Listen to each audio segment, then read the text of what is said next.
这是童梦啊！啊，还有我，这个是爸。哎，这什么时候拍的呀？这个？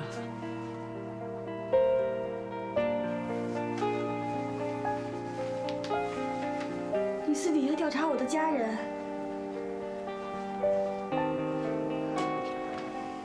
就在我们决定交往的隔一天。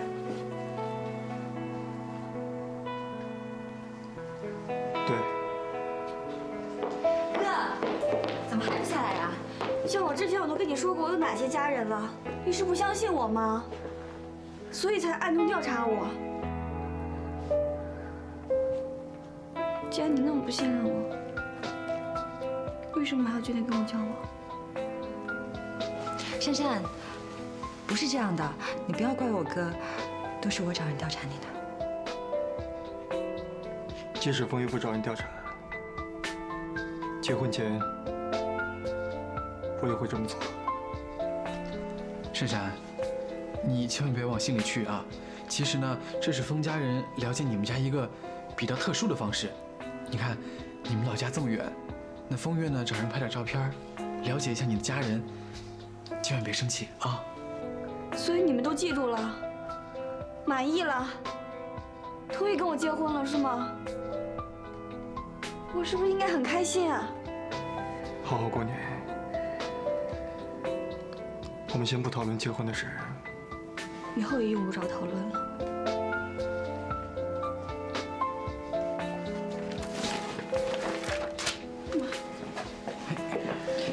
哎，珊珊，珊珊，过来。珊珊，过来。 我给你介绍一下，这位是张律师。啊，江律师好。你好。坐吧。哎呀，你看啊，这一眨眼，我在你们家做律师已经10几年了。你都要成家了，你看，要是你爷爷能看到这幸福的时刻，该多高兴啊！过2天就是爷爷的忌日。 我会带珊珊去看看爷爷。好。哎，总是大喜事儿。好，不说这个，咱们说正事儿吧。这个婚前的协议呢，包括2个部分，是主协议和赠与协议。那么，风先生跟我说，昨天呢，他已经给你解释过这个主协议的意思，主要就是把你和集团的利益分开。关于这部分，你没有意见吧？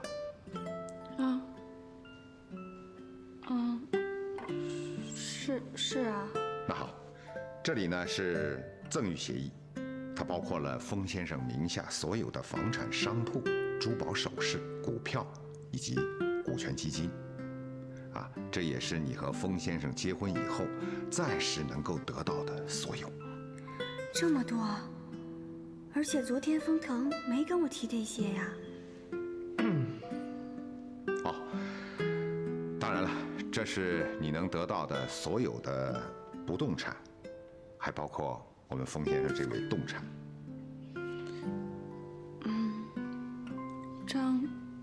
张律师，我记得那个基金和股票算是动产吧？你说的没错，股票和股权基金从传统意义上来讲，应该属于动产。但是，鉴于现在这个特殊情况，跟风先生比起来， 他们不就显得像不动产了吗？为什么呀？因为从某种意义上讲，风先生是股票和股权基金的结合，生来就带有货币符号，当然显得流动性就更大了。所以呀，小姑娘，你可要好好经营哦。这些呢，我也只是说个大概，你要仔细看一下。如果有什么问题呢，你来问我。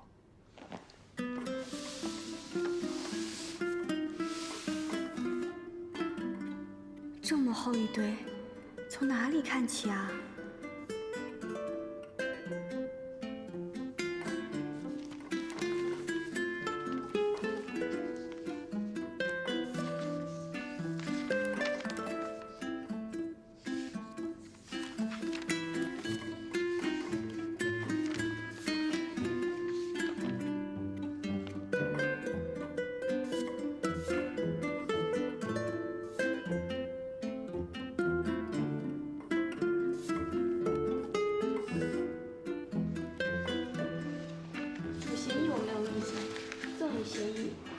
看这一张。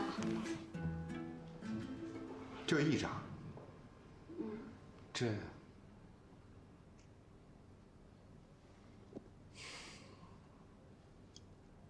张律师，我跟珊珊单独商量一下。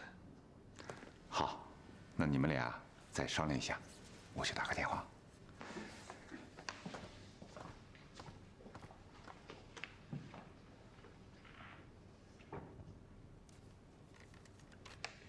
让你签这些，不高兴了？没有，没不高兴。那为什么不签？是觉得有点怪怪的。而且你昨天只跟我说有主协议，没说有其他的。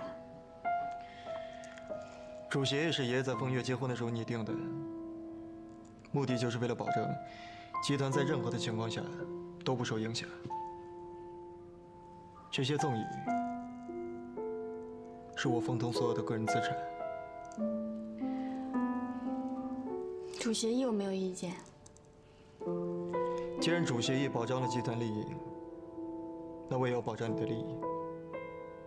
这些赠与就是让你在最坏的情况下，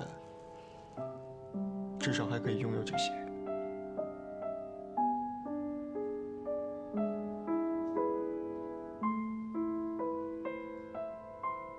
您是怕将来的你会亏待我？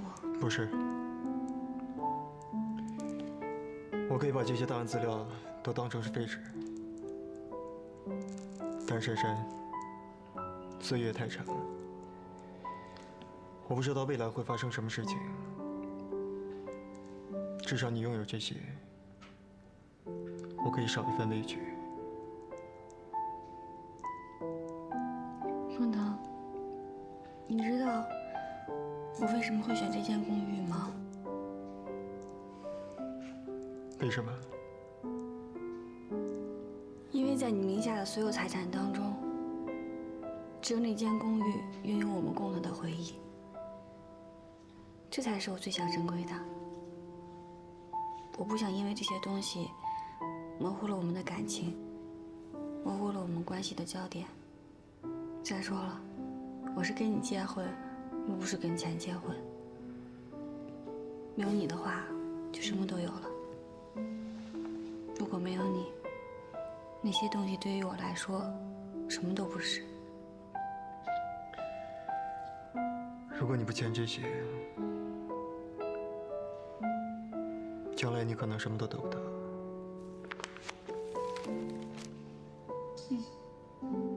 但是你只有我了。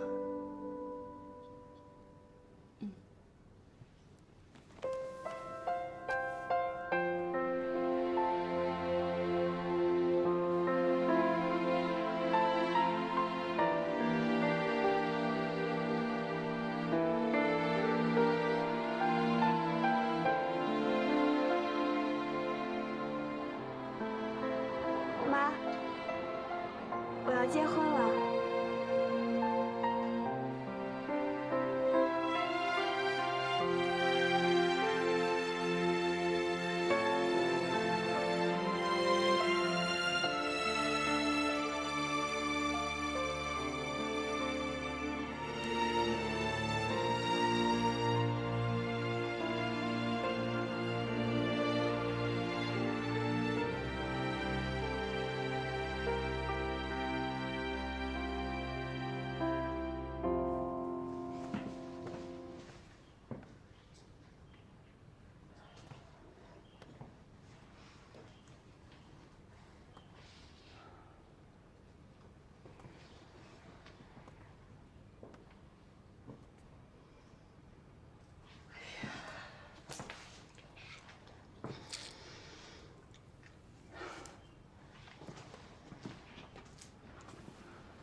时间过得可真快呀，珊珊又要回家过年了。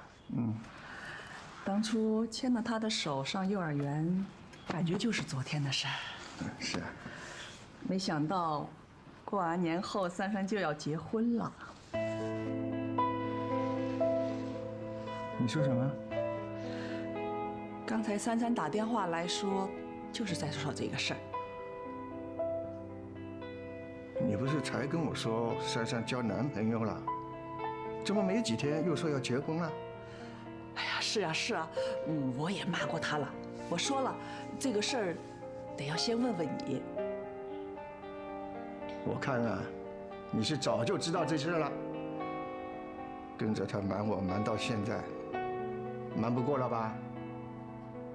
那你说这个男的到底是干什么的？那个男的就是他的大老板，叫封腾。老板封腾，封腾，他们公司的大老板。对呀。你们娘俩是不是联合起来捉弄我？哎呦，我也想这样呀，但珊珊爸，我看这件事啊，是真的。怎么可能？是不是珊珊在公司里受到大郎伯的胁迫，受委屈了？哎呦，你别老是往坏处里想呀。我上次不是跟你说了，珊珊生病的时候，她男朋友一直寸步不离地照顾到她出院，这都是真的，这柳柳都可以证明的。那也不能说结婚就结婚的。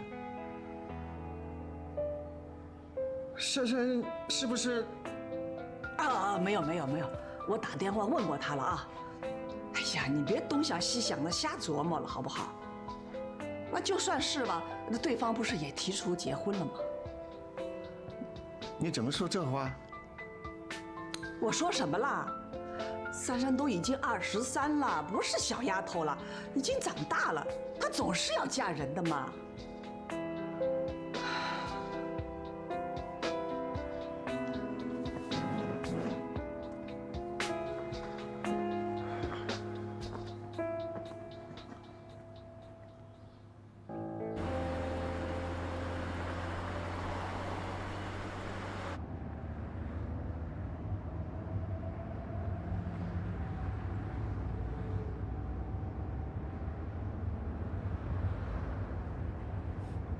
等谁电话？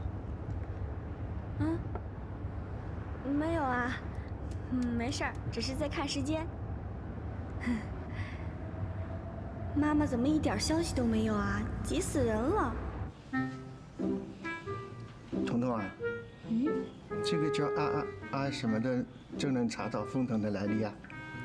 二伯，这叫 iPad 啦，只要是在网上有的资料都查得到。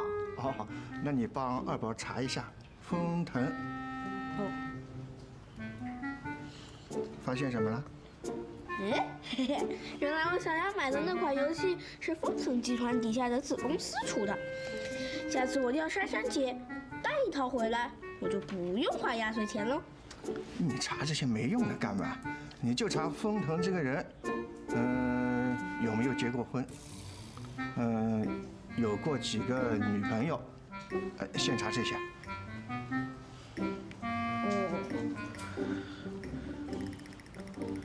没有，都是一些财经新闻，什么买了哪些公司，股票预计多少钱。二伯，你要知道珊珊姐大老板的八卦做什么？你真想知道，问珊珊姐不是更清楚啊？哎呀，你查个资料这么多废话，我自己来，你会吗？我不要，你弄坏了怎么办？不会，你教我们。好，这不是彤彤在帮你查吗？没有就是没有，这不是一件好事吗？难道你还希望珊珊的男朋友一大堆的花边新闻呢？珊珊姐的男朋友是丰腾大老板？不是，我还没同意呢。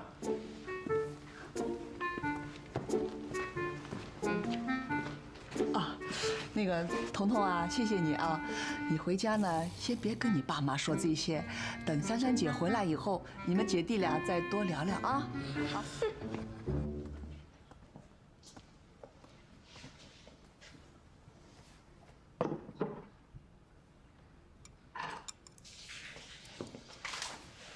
你干嘛？快点吃饭嘛！丽叔和郑琪这对冤家啊，终于算和好了。今天我在这里订了包厢，一会儿我们好好聊聊细节，放轻松点。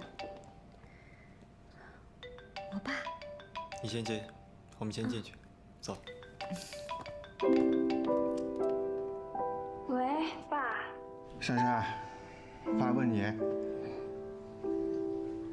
你真的是跟大老板封腾在交往？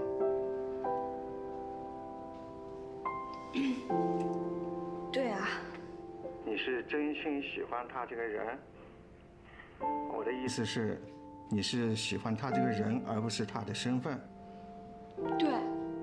那他呢？他也是。爸，方腾对我真的挺好的，您见着本人就知道了。见面？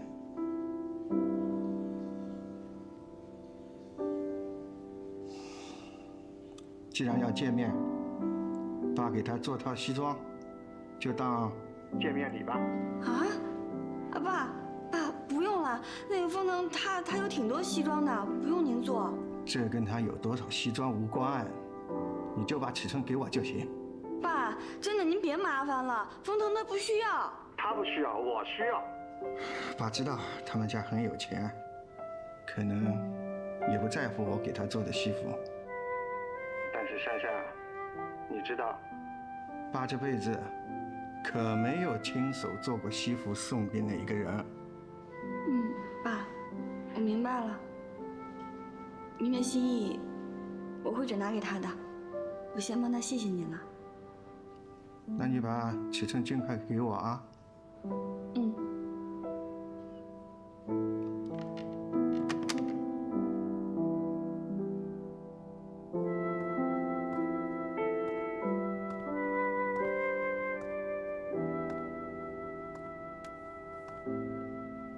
怎么了？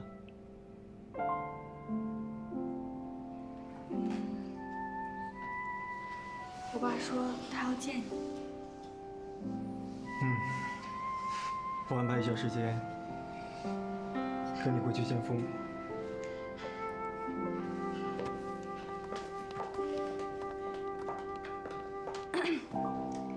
喝杯水吧。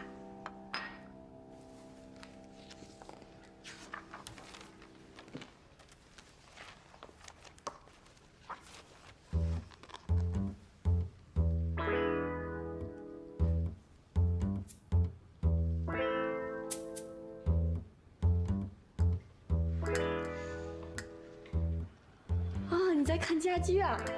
哎，这个沙发挺好看的哎。喜欢吗？喜欢呀，特别喜欢。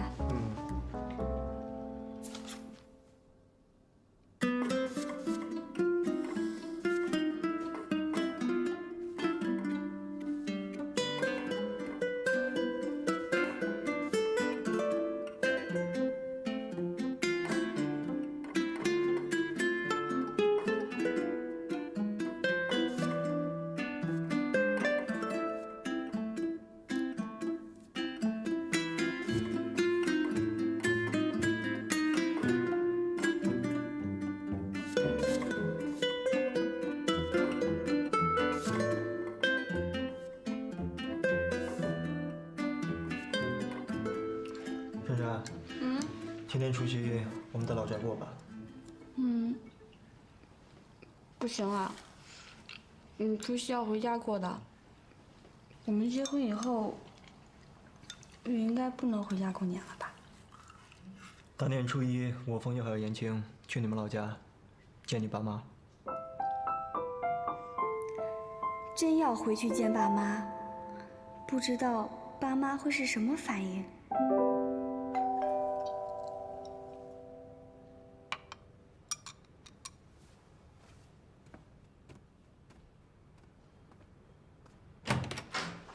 冯先生，这是丰太的包裹。好，谢谢。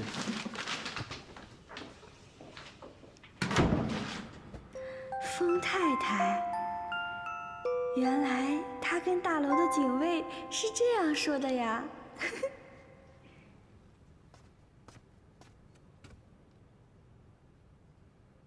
这应该是你们家寄的吧？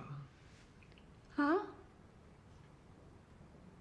不应该呀，我妈也没有跟我说呀。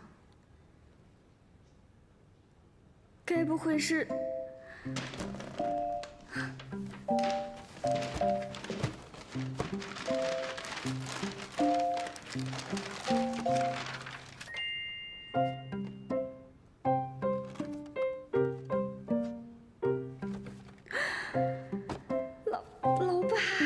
什么意思啊？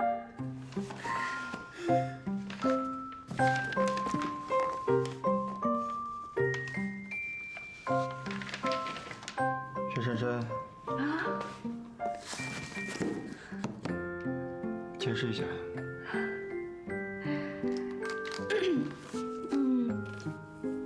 我以前有没有跟你讲过，我老爸是做裁缝的呀？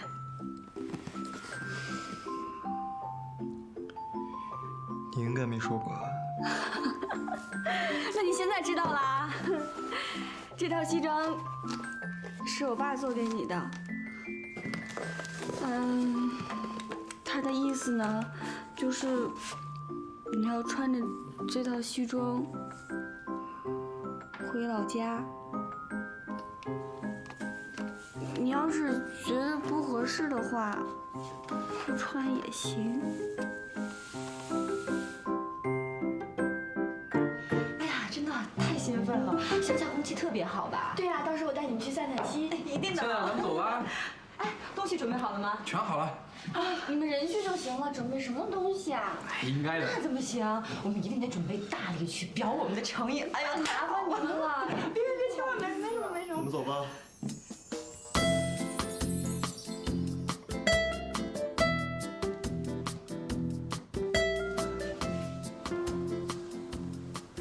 哥，你今天换造型啦？双排扣，复古风啊！泰山定制。泰山定制，我只听说过人猿泰山，泰山定制什么东西啊？就是岳父定制。是，这是我爸特意为他定做的。哎呦，帅！哎呀，要是我的婆婆也能给我做条裙子，该多好呀！哎，你别这么说啊！你要敢穿你婆婆做的裙子，那还真是好养了。你什么意思啊？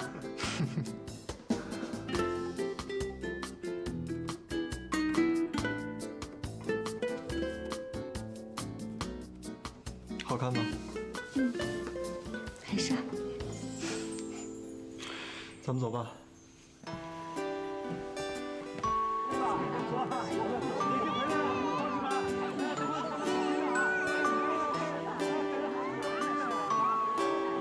你小的时候就在这里跑来跑去的。对啊，那个在那里面洗衣服啊。洗衣服啊？对啊，而且这里有很多游客，有很多观光团。你看那边还有一些比较有特色的饭店、小店。那里，对，那里就是我们家裁缝店。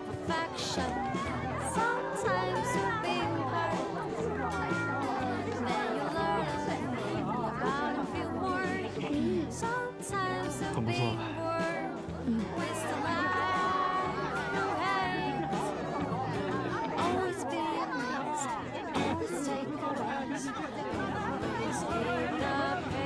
各位父老乡亲，我带我哥谢谢大家了。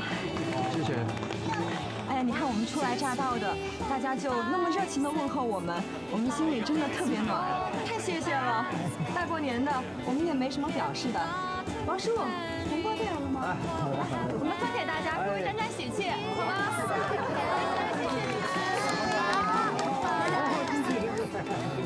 哎呀，真的是太破费了，应该的。没事儿。谢谢你啊。谢什么呀？没想到你们家那么多人啊。二伯父、二伯母，珊珊姐他们到了。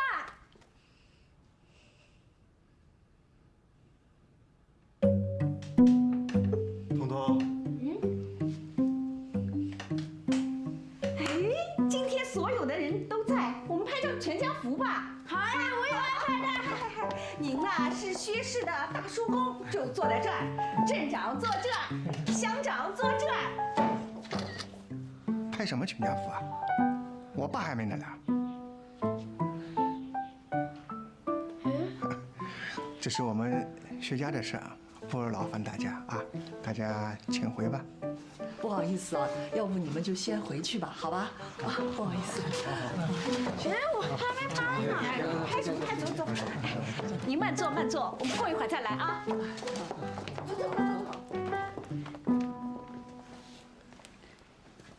我想和风腾单独谈谈。哦，好，那哥我们出去转转。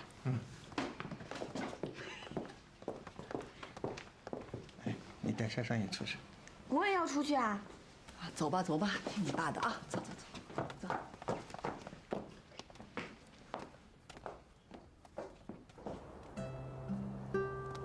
乡亲们都是老实人啊，你看都知道红包里是小钱，不指着这个发财，可是大家愿意图喜庆、图热闹。爷爷就说过，分享呢代表着我们封家还有能力，别人也看得起我们，这是我们的福气。以后珊珊啊，你成为咱们封家媳妇儿了，这些封家的传统家风呢，你也得多学着点儿。其实我也觉得特别不好意思。我爸他很低调，他不太喜欢有钱人。看出来了，所以呢，我觉得你应该跟你爸多说说我们家。我们家也是书香世家，也是懂得人情世故的嘛。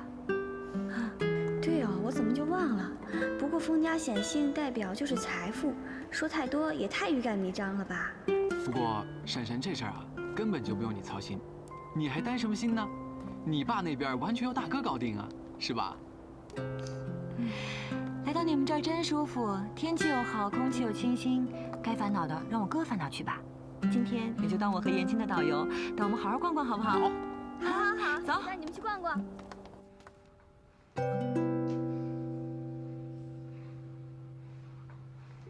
我从年轻时就做裁缝了。珊珊虽然在我身边从小看到大，可她对裁缝不感兴趣。这衣服好像也不太合身啊，真是不好意思。不，这个泰山定制，我很喜欢。我好奇的是，薛珊珊不是名牌，你怎么就有兴趣？我需要的是一个可以跟我踏踏实实过日子的人。在我战战兢兢维持家业的过程当中，珊珊她让我觉得很轻松自在。你是个很有教养的人，你很清楚你的责任，你也很清楚你想要什么。但是，我也是个明白人，我也很清楚我们家有几斤几两的分量。娘家是孩子最有力的依靠。珊珊要是嫁给你，我恐怕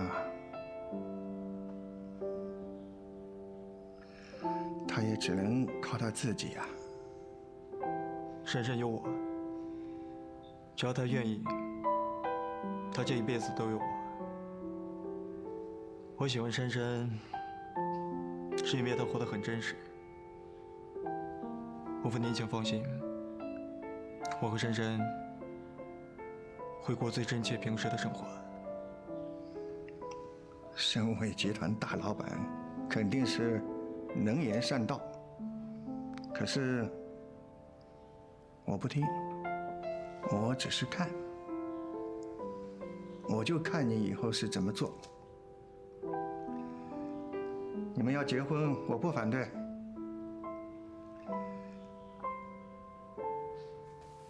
但是你要答应我一个条件。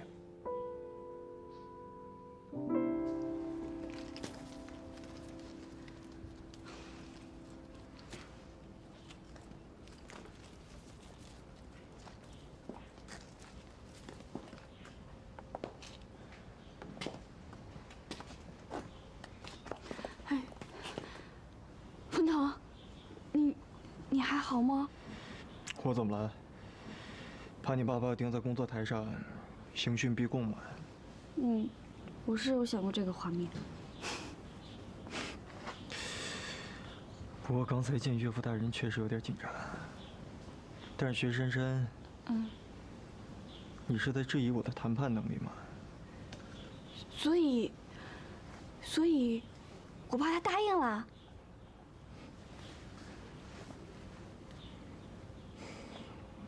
珊珊，你有一个好爸爸。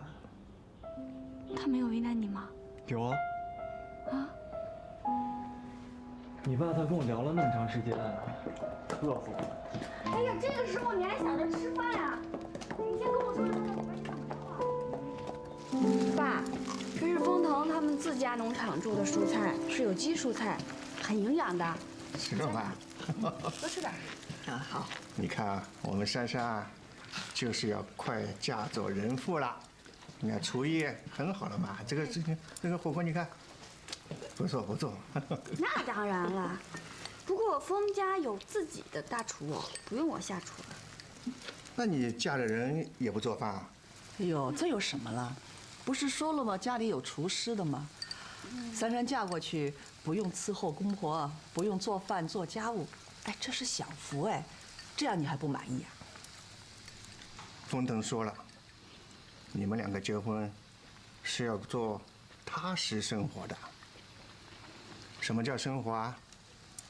生活就是柴米油盐。你这些都不做，你要为老公做什么？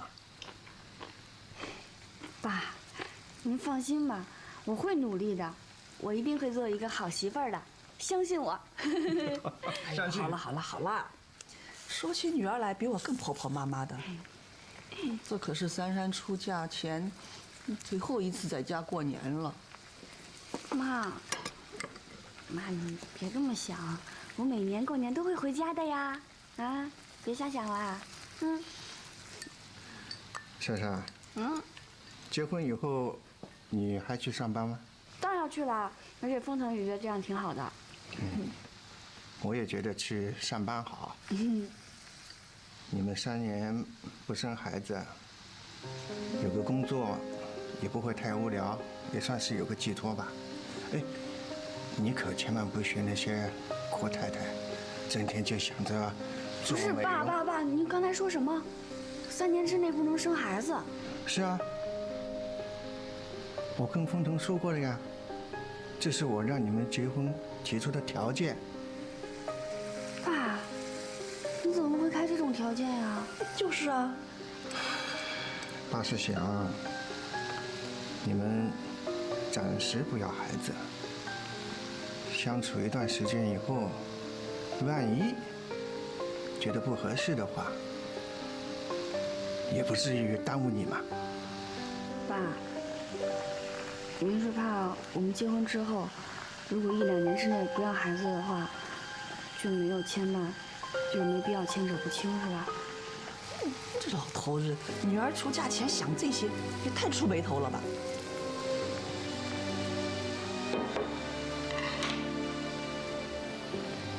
我们两家家世背景相差实在是太悬殊了，生活观、价值观都有很大的差距。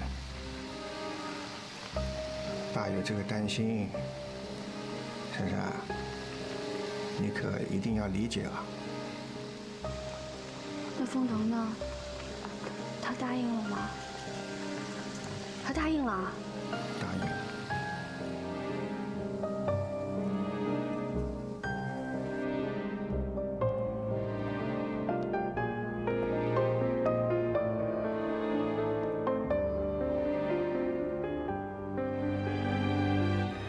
爸开出这条件，其实我不难理解，但是风腾答应了，为什么？之前风腾也一直跟我强调不急着生孩子，难道跟爸想的是一样的？怕我们其实相处不来，也许到最后会分开。刚结婚的2个人，本来就应该过一段2人世界，彼此的生活磨合一下。如果婚前有这种想法，那为什么还要结婚呢？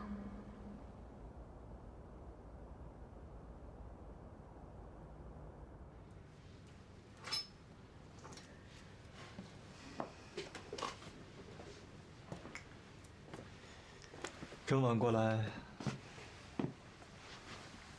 是不是不习惯一个人睡啊？你为什么答应我爸3年之内不生孩子？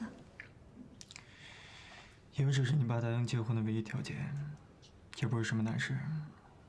那你知道我爸为什么开这个条件吗？怕我们的婚姻不和，要离婚。所以，你是认同我爸的观点，才答应的吗？我记得我之前跟你说过，两个人结婚了以后，要过一段爱人的生活。更何况你还太小了。既然我和你爸的目标是一样的，那又有什么区别呢？过二人世界是什么意思呀？是说两人如果相处不来，就散吗？既然是这样，那你为什么不确定好再跟我结婚？薛珊珊，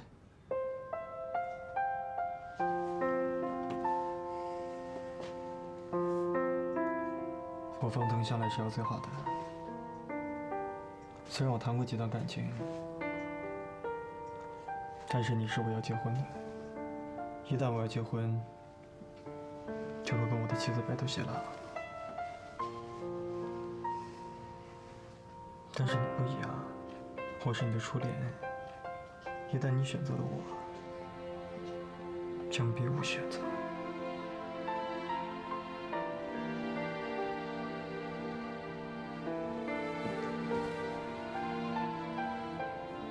是啊，在感情的世界里，离不开的那个人就输了一大截。但是只要有着肩膀，有着胸怀可以依靠，从没赢过又何妨呢？哎呀，看来某些人是离不开我了。刚才看到柳柳，也不知道她怎么了。大过年的，不又跟大伯母吵架了吧？放心吧，这样的状况马上就会改变。哎，风腾，我有没有跟你说过，你穿这件西装是你最帅的时候啊？是吗？那我们结婚的时候，我就穿这个。哎呀，不行不行不行，你还可以更帅的。这个就更帅是什么样子？就是特别帅。珊珊，你小的时候就在这个地方长大的？对呀，我小的时候经常在墙上刻字的。你看。说你小的时候就够坏的。我还挺乖的，其实。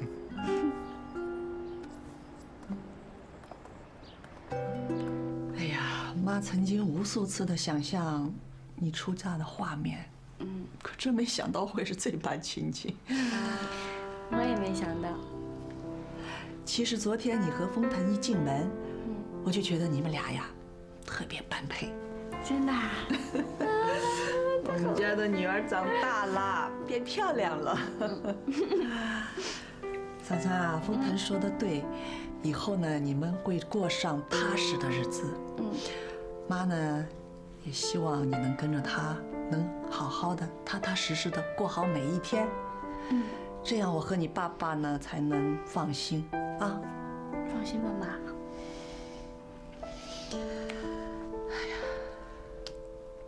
说话可要算话啊！说好每年回来看我们的。当然会了，我还会好好工作，然后赚钱养你们。哎呀，妈，都说嫁出去的女儿泼出去的水，我可不做那泼出去的水，我还继续做您的小棉袄，然后再给您带回来一件大衣。好，照顾你们。好，你和爸爸也要保重身体。好，会的，会的。提亲总算搞定了，亲家公亲家母还真是明理豁达，难怪珊珊那么单纯可爱。搞定就好。喂，哎，新年快乐！啊，现在啊？哦，好，你稍等一下啊，工作电话。哎，你说。大过年的还忙公事，也不让人休息一下。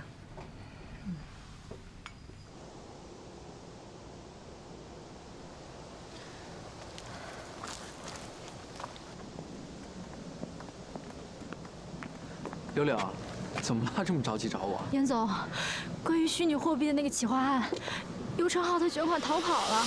什么？跑了？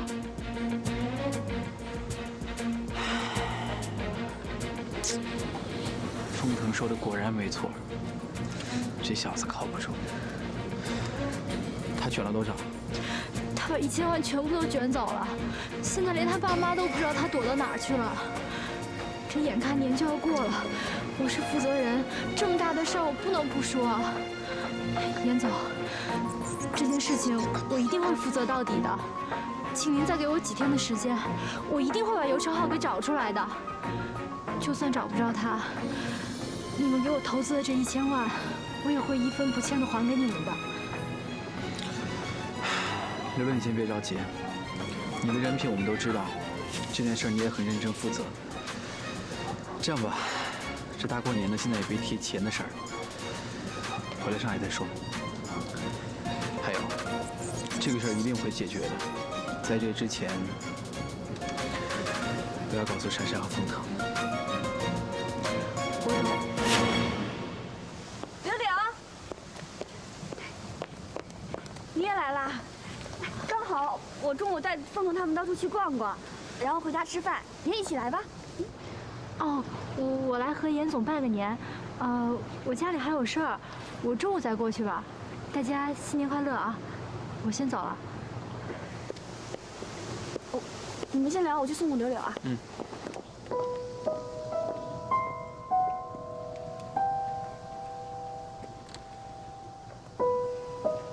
他怎么了？没事吧？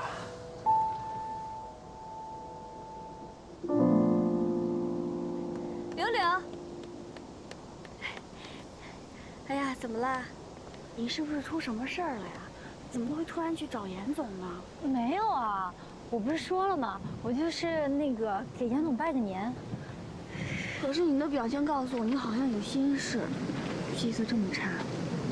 啊，我昨天晚上家里的邻居一直在对面打牌呢，吵了一晚上，我没睡好。我刚才没好意思说，其实我是想回去补一个觉的。你放心吧，珊珊，我没事儿，我中午就过去吃饭了啊。真的没事啊。但是你有什么事儿，你一定要跟我说啊，千万不要憋在心里面。知道了。新的一年了，开心一点。行了，你快回去吧，我先走了啊。拜拜。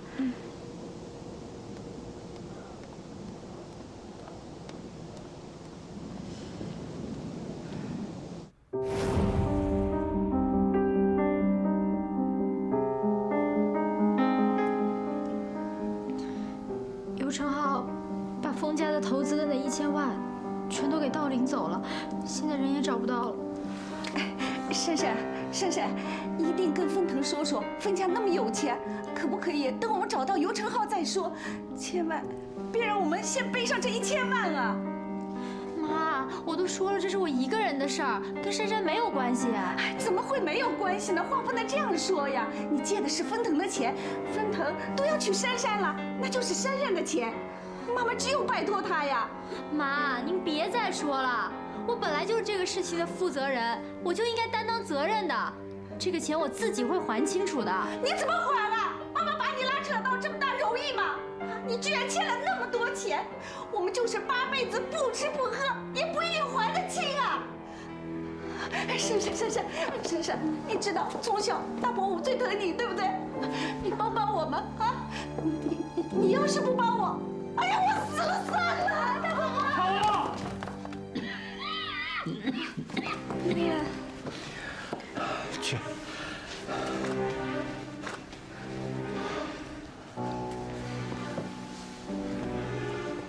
在家陪他们吧。我们去找丰腾，柳柳啊，路上把这事跟我说清楚。珊，快走快走！到底怎么回事？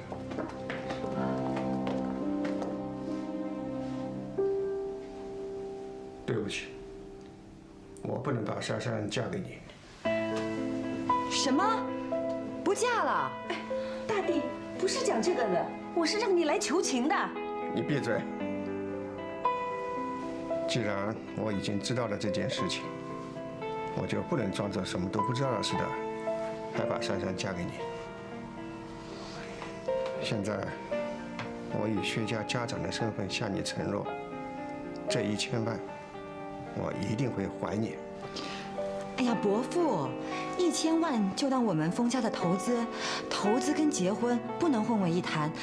我们不要珊珊还，我们也不会要薛家还的。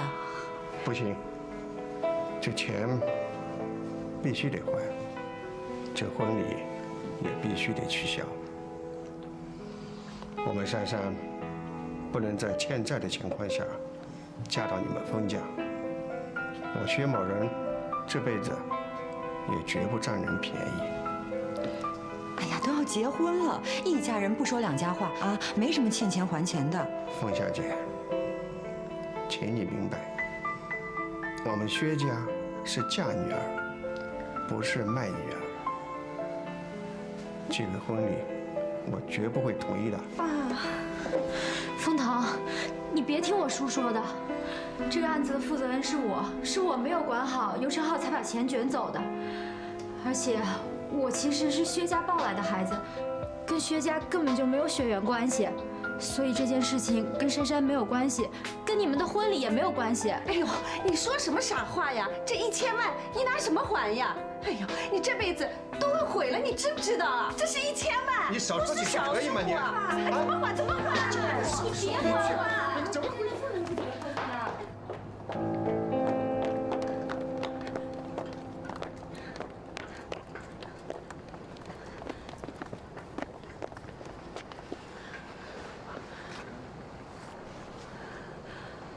你呢？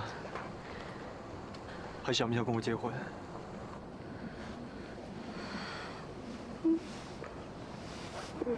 知道。薛深深，结婚的意义是什么？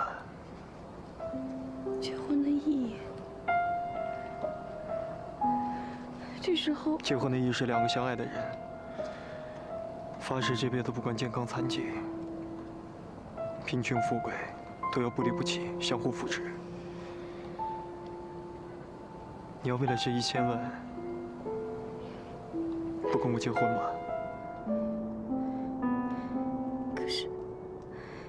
可是这1000万，柳柳也是为了家人，你也是因为我才相信柳柳的，我也不知道我应该怎么办。如果我们结婚了，我们就是一家人。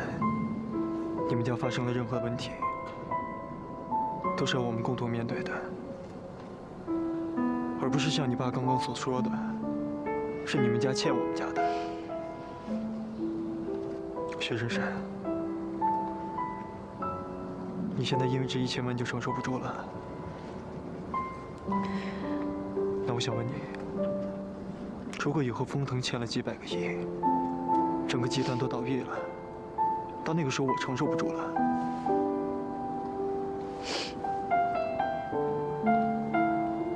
你会离开我吗？不会。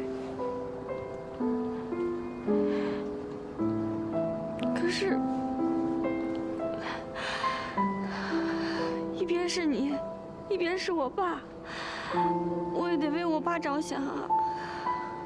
丰腾，我真的不知道我应该怎么做。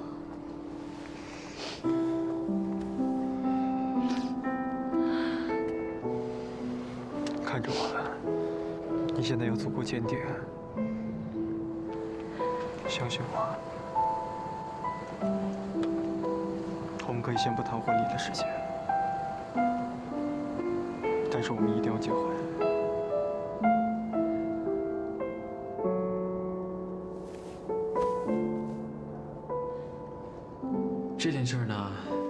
前其实我已经知道了，只不过不想影响两家人的婚事儿，就没说。那你怎么可以装得一副若无其事的样子？你们究竟把我们薛家看成是什么样的人了？哎，伯父，您别激动啊，这1000万呢是尤承浩拿的，那明天我们把他找回来，这1000万不就回来了吗？您说您现在取消他们的婚礼，那明天人回来了，那他们怎么办啊？那要是找不到尤承浩这个人呢？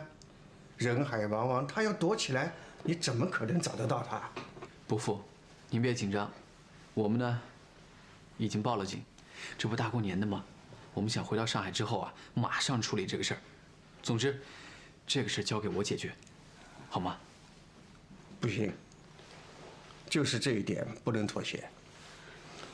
如果真的找不到尤承浩的话，这1000万，我们薛家会来承担的。说白了，你们封家今天之所以会损失这笔钱，还不是因为封腾认识了珊珊？1000万啊，对你们来说是没什么，可这不是钱的问题，这可是关系到我们薛家的尊严的问题。我们不能因为嫁珊珊而把这件事情一笔勾销。和钱比起来，我们薛家和珊珊的名誉更重要。其实事情真的没那么严重，我们封家每年投资几10个亿、上百个亿的，没有人会在乎这1000万。我怎么听起来觉得你是在拿钱压人？这婚礼难道就不能取消了吗？珊珊是我的女儿，我就做不了这个主。我真的没有拿钱压您的意思，一点都没有的，真的。好了，都冷静一下啊！伯父，就算是要还钱，你看现在天这么晚了，等到明天早上起来再说吧，好吗？我们已经知道你们家的意思了，我们再好好商量一下，好不好？二叔，对不起。回家。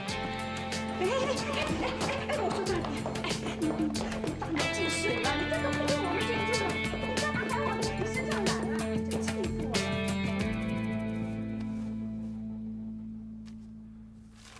了！身为爸的女儿，我太了解她的个性了，连1毛钱都不肯欠别人，何况是1000万。就算让她做几辈子的西装来还债，她都会去做的。封腾虽然不会逼我们还钱，可是柳柳心里应该会有疙瘩吧？我更不能这样厚脸皮的去结婚。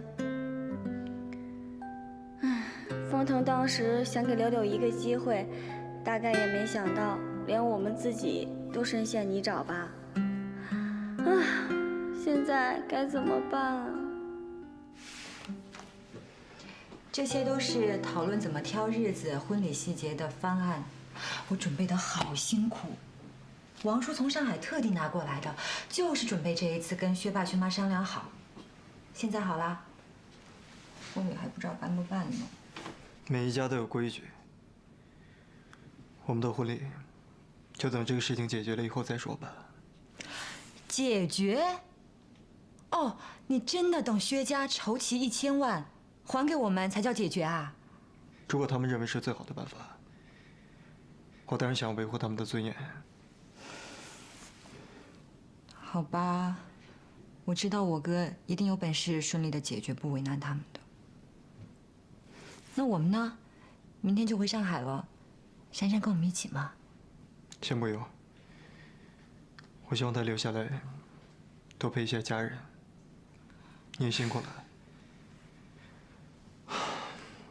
我也累了，睡了。你早点休息啊。长，还真是淡定啊！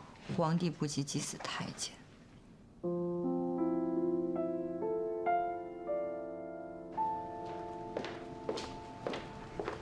傅小姐，你们特意从上海来这一趟，我们招待不周，还搞出这些事儿。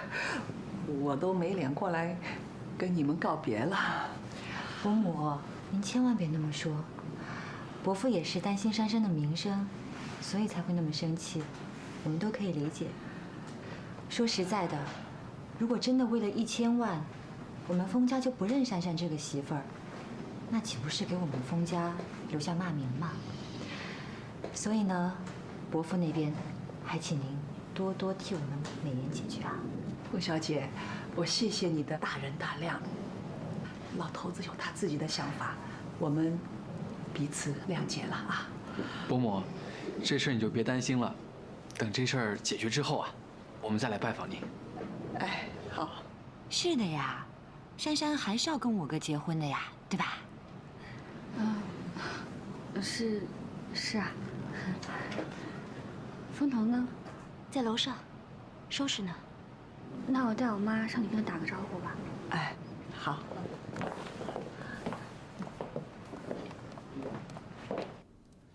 先生，这箱子我先拿到车上去。好。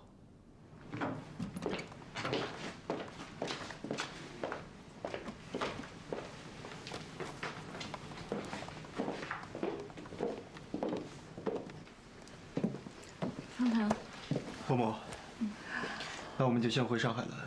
好，好，好，那路上小心啊。您注意身体。哎，这你忘了拿了吧？哎呀，来来来，哎，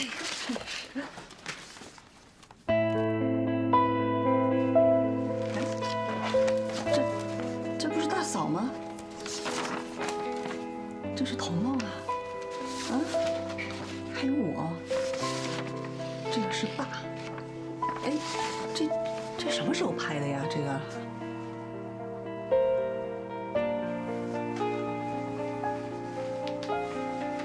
你私底下调查我的家人，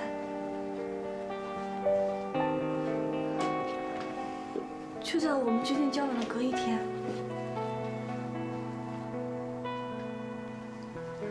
对。哥，怎么还不下来呀？像我之前我都跟你说过我有哪些家人了，你是不相信我吗？所以才暗中调查我。既然你那么不信任我，为什么还要决定跟我交往？珊珊，不是这样的，你不要怪我哥，都是我找人调查你的。即使风雨不找人调查，结婚前我也会这么做。珊珊，你千万别往心里去啊！其实呢，这是封家人了解你们家一个比较特殊的方式。你看，你们老家这么远，那风月呢找人拍点照片，了解一下你的家人，千万别生气啊！所以你们都记住了，满意了，同意跟我结婚了是吗？我是不是应该很开心啊？好好过年。我们先不讨论结婚的事。以后也用不着讨论了。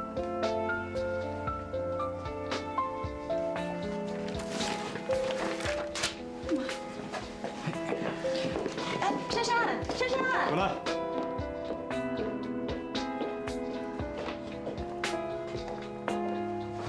对不起啊，哥，太不小心了。我这就去给薛家人道歉。不用了，我们回上海。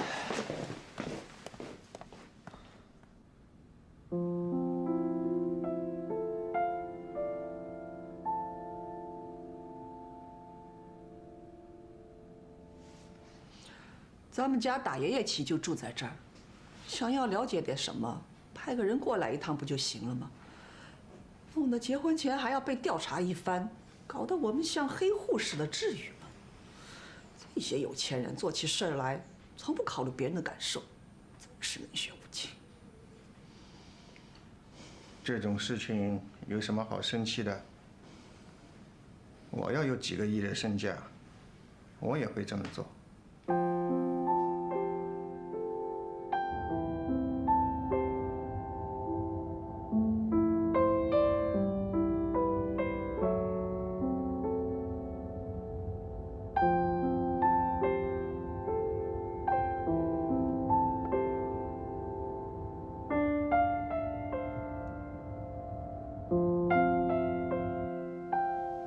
回来之前，我也让彤彤上马，了解封腾的背景。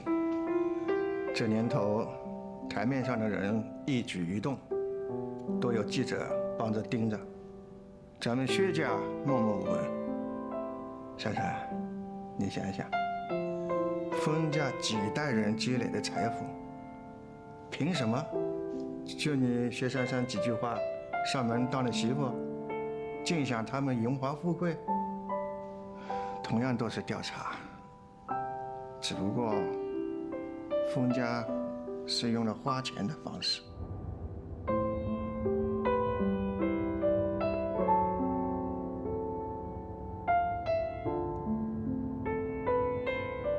如果你觉得受不了、不开心，正好趁现在想清楚，还有个退路。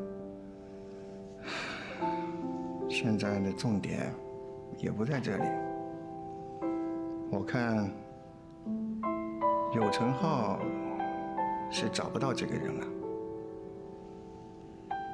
我们一家人都要做好节衣缩食的准备。珊珊，事到如今，你要不要辞职？干脆不去上海了，留在老家。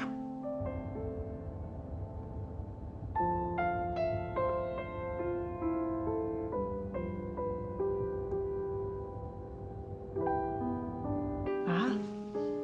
你让珊珊辞职啊？哟，珊珊在上海已经待了一段时间了，再说也考上了那个 CPA 的证书啊。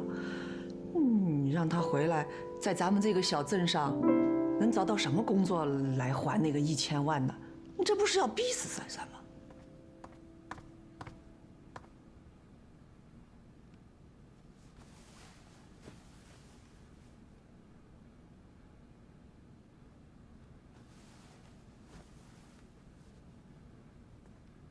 对不起，伯父。